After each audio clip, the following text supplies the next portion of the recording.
We had quite a lot of rain last night, with 14 mil of rain last night, so it sort of maybe scuppered our plans a little bit in terms of grazing, but look, we won't let it stop us.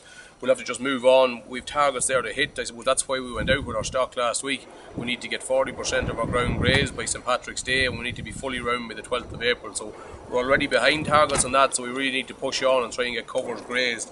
I suppose if you look here at our wedge, we're grazing our lighter covers first in the middle.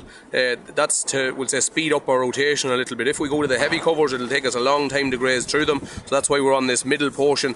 That middle portion of covers would have got urea last Thursday at 23 units to the acre, and our lighter covers got slurry here on Saturday, and our heavier covers we'll actually graze them first, and then we'll go with slurry on them. So it's all about working to those targets and trying to keep stock out if we can over the next couple of weeks, and trying to, in terms of creating this wedge as we move on, we'll say through the next 6 weeks or so. And we want to be round the farm by the 12th of April if we can at all. We need to have about 50 or 60 units of nitrogen spread here by the 1st of April. We're very highly stocked.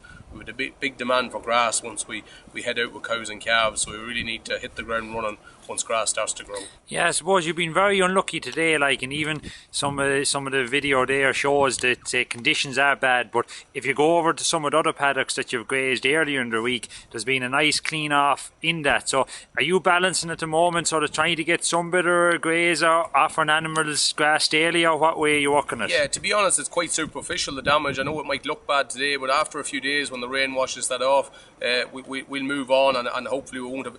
The big thing here is not to damage again, so we'll definitely try and graze those paddocks in a dry time again, and we don't damage them twice. We'll probably take a little bit of a hit maybe in terms of growth for the first 4 weeks after damaging them that little bit, but it's just, as you say, it's a balancing act between trying to get paddocks grazed off and not damaging them too much. We're using back fences, we're really utilising our paddocks really well in terms of moving on quite quickly, so we're trying to minimise the amount of damage that we do, but we're not that worried about the damage here, and you'll find that if you come back in a week's time, a lot of that damage will have sort of washed off. A thing farmers often say is that, Ginny, I can't turn out the stock now because I don't want to bring them in again. You were saying there, you were telling the crowd that, look, if weather turns that bad tonight, that you will bring them in. And how did that go last year? I know you rehoused a few times. Yeah, so we came in and out 4 times last year between the 19th of February and the 18th of May, and to be honest, our stock didn't really take a hit over that time. People are afraid maybe of pneumonia and sickness by bringing in cattle now, but we found to be that flexible, we needed to be that flexible with our land type here in terms of